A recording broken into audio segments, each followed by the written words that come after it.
साफ़ लहजा तेॾा ॾसेंदा पए वाह तेॾी नीयत जवाब वांगू है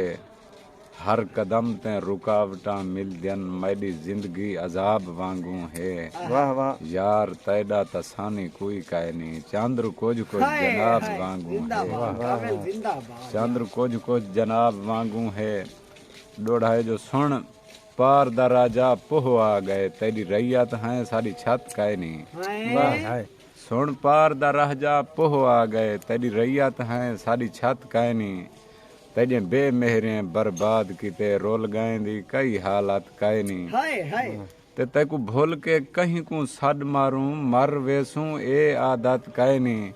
भला के तई ताए ते मान करूं जडा अपने साह ते पत काए नी वाह जडा अपने साह ते पत काए नी और गजल दे में शेरन महरूम जो मैं पुछदा कोई जवाब है जो क्या दितई गरीब को वाह जिथा भी तेरा हाथ फरिए बिल्हा दितई गरीब को वाह वाह तू सोच तेरे दौर विच ए खुदकुशी ते जुड़ गए वाह हई हैफ ई मकाम ते पुचा दितई गरीब को वाह और इंसानियत दे रूप विच दरिंदगी लुकई वदई वाह इंसानियत दे रूप विच दरिंदगी लुकई वदई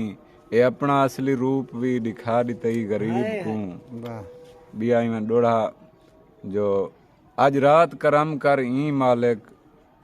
उंदे पैर राज पैर जनाब दे चुम्मा बाद सुम्मा वाह आज रात करम कर ई मालिक राज पैर जनाब दे चुम्मा बाद सुम्मा पिया समझ सवाब तवाफ करा उंदे चार चधारो घुमा बाद सुम्मा ते हाँ कढ़ने हिजर दा हाँ कढ़ के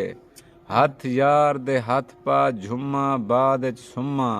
देखे झोक दी रौनक बेट यका हुए ने जहाँ झोक ते धुम्मा बाद सुम्मा